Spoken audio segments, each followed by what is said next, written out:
അസ്സലാമു അലൈക്കും വറഹ്മത്തുള്ളാഹി വബറകാതുഹു. അൽഹംദുലില്ലാഹ് വസ്സലാത്തു വസ്സലാമു അലാ അഷ്റഫി റസൂലില്ലാഹ് വഅലാ ആലിഹി വസ്വഹ്ബിഹി അജ്മഈൻ. അമ്മാ ബഅദ്. ജീവിതത്തിൽ പല പ്രയാസങ്ങളാലും ബുദ്ധിമുട്ടി അതിൽ നിന്ന് ഒരു രക്ഷ നേടാൻ വേണ്ടി പല മാർഗങ്ങളും സ്വീകരിക്കുന്നവരാണ് നമ്മിൽ പലരും.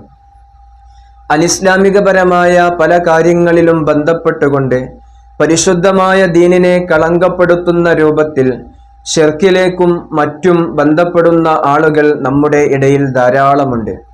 പലപ്പോഴും ജീവിതത്തിലുള്ള പ്രയാസങ്ങളിൽ തളർന്നുകൊണ്ട് ആ പ്രയാസങ്ങളാൽ ബുദ്ധിമുട്ടിക്കൊണ്ട് വളരെ വിഷമത്തോടുകൂടി അവർ ഇനിയൊരു രക്ഷയില്ല എന്ന പ്രതീക്ഷയിൽ ചെയ്യുന്നതായിരിക്കും. ഇത്തരത്തിലുള്ള പ്രശ്നങ്ങൾ ഒരു മനുഷ്യരിലേക്ക് പരീക്ഷണങ്ങളായി ലഭിക്കുന്ന സമയത്ത് അവന്റെ ബലഹീനതയെ മുതലെടുക്കുന്ന അവസരമായിട്ട് പിശാച് അതിനെ കാണുകയും ആ മനുഷ്യന്റെ ജീവിതത്തിൽ, ആ മനുഷ്യന്റെ ശരീരത്തിൽ പിശാച് ആധിപത്യം സ്ഥാപിക്കുകയും ചെയ്യുന്നു. ഇത്തരത്തിലുള്ള ഷിർക്കിലേക്കും മറ്റും ബന്ധപ്പെട്ടുകൊണ്ട് നമ്മുടെ ഈമാനിനെ നഷ്ടപ്പെടുന്ന ഒരു രൂപത്തിലേക്ക് നമ്മൾ പോകാതിരിക്കാൻ ശ്രമിക്കുക.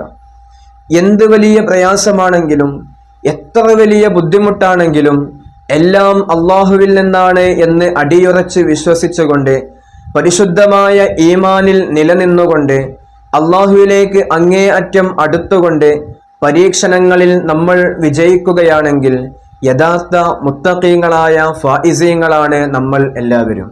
അത്തരത്തിലുള്ള ഫായിസീങ്ങളിൽ ഒരു പ്രശ്നങ്ങളിലും പ്രതിസന്ധികളിലും പരാജയപ്പെടാതെ അള്ളാഹുവിലേക്ക് അങ്ങേ അറ്റം അടുക്കാൻ അള്ളാഹു സുബ്ഹാനഹു വ തആല നമുക്ക് തൗഫീഖ് നൽകുമാറാകട്ടെ. നിരന്തരം പ്രശ്നങ്ങളാൽ ബുദ്ധിമുട്ടി കടങ്ങൾ ബാധിച്ചുകൊണ്ട് സമാധാനം നഷ്ടപ്പെട്ടുകൊണ്ട് ഇങ്ങനെ തുടങ്ങി ജീവിതത്തിൽ പ്രയാസങ്ങളാൽ ബുദ്ധിമുട്ടി ജീവിക്കുന്നവരുണ്ട്.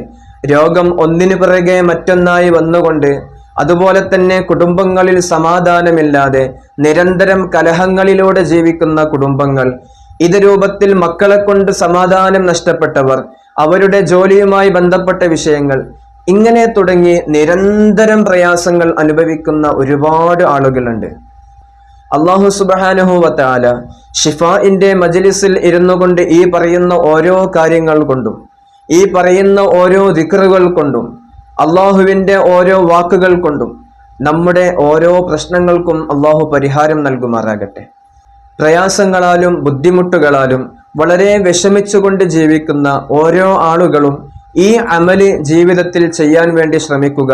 ഇൻഷാ അല്ലാഹ് അള്ളാഹു സുബ്ഹാനഹു വ തആല നമ്മുടെ ഖൽബ് നോക്കി അതിന് പ്രതിഫലം നൽകും, അതിന് പരിഹാരം അള്ളാഹു നൽകും ഇൻഷാ അല്ലാഹ്. ഈ പ്രയാസങ്ങളാലും ബുദ്ധിമുട്ടുകളാലും വിഷമിച്ചുകൊണ്ട് ജീവിക്കുന്ന ഓരോരുത്തരും 70 തവണ സൂറത്തുൻ നസ്ർ ഇദാ ജാഅ നസ്റുല്ലാഹി വൽ ഫത്ഹ് എന്ന് തുടങ്ങുന്ന ഈ സൂറത്ത് 70 തവണ ആത്മാർത്ഥമായി വുളൂഓട് കൂടി ഖിബലയിലേക്ക് തിരിഞ്ഞിരുന്നു കൊണ്ട് ഓതുക. 70 തവണ ഓതുക. ഈ 70 തവണ ഓതുന്ന സമയത്ത് നമ്മുടെ ഖൽബ് ശുദ്ധമായിരിക്കണം. നമ്മുടെ ഖൽബിൽ നമ്മുടെ മുറാദ് എന്താണോ, നമ്മുടെ എന്ത് ഉദ്ദേശം വെച്ചുകൊണ്ടാണോ നമ്മൾ ഓതുന്നത്, ആ ഉദ്ദേശം നമ്മുടെ മനസ്സിൽ വെച്ചുകൊണ്ട് ഖിബലയിലേക്ക് തിരിഞ്ഞ് 70 തവണ ഇദാ ജാഅ നസ്റുല്ലാഹി വൽ ഫത്ഹ് എന്ന സൂറത്ത് നമ്മൾ പാരായണം ചെയ്യുക. 70 തവണ ഇദാ ജാഅ നസ്റുല്ലാഹി വൽ ഫത്ഹ് എന്ന സൂറത്ത് നമ്മുടെ മജ്ലിസിൽ നിന്ന് ഇജാസത്തോടെ വാങ്ങി അത് ഓതിയ നിരവധി ആളുകൾക്ക് അതിൻ്റെ പ്രതിഫലം ലഭിച്ചത്, അവരുടെ പ്രശ്നങ്ങൾക്ക് പരിഹാരം കിട്ടിയത് അവർ നിരന്തരം നമ്മെ വിളിച്ചറിയിച്ചു കൊണ്ടിരിക്കുന്നു. അള്ളാഹു സുബ്ഹാനഹു വ തആല നമ്മുടെ മജ്ലിസിനെ പരിശുദ്ധമായ ഷിഫാഇന്റെ മജ്ലിസായി അള്ളാഹു അനുഗ്രഹിക്കുമാറാകട്ടെ.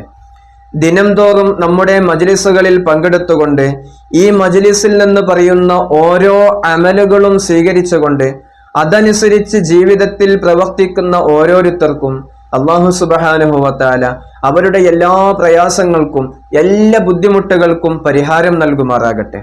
പ്രത്യേകിച്ച് കാണാൻ വരുന്ന ആളുകൾ ശനിയാഴ്ച ദിവസങ്ങളിൽ മാത്രമേ കാണാൻ സാധിക്കുകയുള്ളൂ.